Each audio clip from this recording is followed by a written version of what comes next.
भगवत कृपा के बिना कोई भी शुभ कार्य हो नहीं सकता, क्योंकि जो मति में विराजमान होता है विचार वो स्वयं भगवत कृपा से ही होता है। तो भगवान ने ही आपके अंदर जो विचार दिया है कि भाई तीर्थों ब्रह्मण और हम तीर्थों पे जाएं और तीर्थों के फल की प्राप्ति करें, ये भगवत कृपा ही है। इस प्रकार से आप जो आज यहाँ इस पावन पवित्र श्राद्ध पक्ष की तिथि में भाद्रपद मास की कृष्ण पक्ष की षष्ठी सप्तमी तिथि के अंतर्गत जो आए हैं, दिन शुभ है जी रविवार, तो आज इस पावन पवित्र तिथि की वेला में जो आप आए हैं यहाँ भगवान की कृपा से ही आए हैं। भगवान की कृपा से ये जो स्थान है सूर्यकुंड अदिति वन अमीन अभिमन्युपुर, इस गांव का प्राचीन जो नाम है वो पहले नाम था चक्रापुरी, चक्रयुग के टाइम में। उससे पहले का जो नाम है वो अदिति वनी है। ओके। क्योंकि माता 7 वनों में से एक वन है ये अदिति वन, माता अदिति का वन। माता अदिति ने यहाँ 88,000 वर्षों तक तप किया। 88,000 वर्षों के तप के पश्चात माता अदिति महर्षि कश्यप ने स्वयं यहाँ पे 52 खंडी महादेव को शंभु शिवलिंग के रूप में प्रकट किया। उनसे आशीर्वाद मांगा कि यहाँ पर मातंड मुनि के रूप में भगवान सूर्य स्वयं प्रकट हो। इसीलिए इस स्थान का जो तीर्थ है बार का, इसका तीर्थ का जो नाम है, इसका नाम सूर्यकुंड है। तो ये सूर्य भगवान की धरती मानी गई है और माता अदिति की तपोस्थली मानी गई है। अदिति वन है।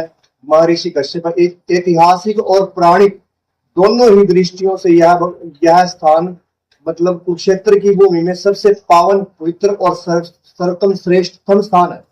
इस स्थान पर एक बार में ही एक कोई शुकर्म किया हुआ, कोई भी कर्म किए वो 17 गुना फल देने वाला है शास्त्र को मुताबिक।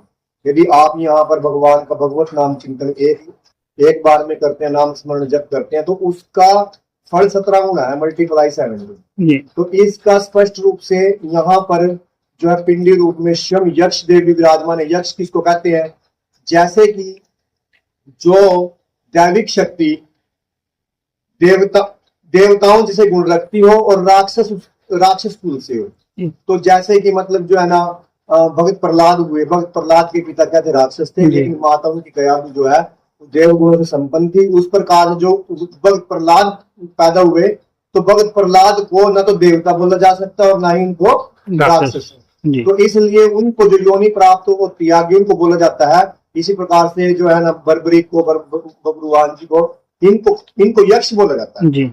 यानी कि न तो वो देवता कह सकते उनको, ना उनको राक्षस कह सकते, क्योंकि राक्षसों कुल में होते हुए देवताओं जैसे गुण रखते हैं, इसलिए उनको यक्ष बोलते हैं। यक्ष भी यहाँ पर प्राचीन समय के पिंडी रूप से विराजमान है। पीछे जो आप इधर की तरफ में देखोगे तो ये इधर की तरफ में जो है ना अदिति माता का कच्चा कुंड है। आप इधर की तरफ घुमा सकते हो और ये अदिति माता का कच्चा कुंड अदिति कुंड बोलते हैं इसको। ये ऐसी जीर्ण शीर्ण अवस्था में पड़ा है। इस जीर्ण शीर्ण अवस्था के दौरान से ये प्राचीन काल से ऐसे ही पड़ा है, मतलब इसका कोई जीर्णोद्धार वगैरह नहीं हुआ है। और ये माता अदिति का ही कच्चा कुंड आज भी ऐसे ही है। यहाँ पर ही इसी स्थान पर यक्ष देव जी से युधिष्ठिर जी से बात संवाद हुए, प्रश्न हुए, उत्तर हुए। ये वही कुंड है। हाँ, ये वही कुंड है। तो इसलिए इसी स्थान पर वो सभी प्रश्न उत्तर हुए और उनके यहाँ पर यक्ष देव स्वयं अदिति वन के रक्षक के रूप में विराजमान है, पिंडी रूप में विराजमान है। तो यही वो स्थान है।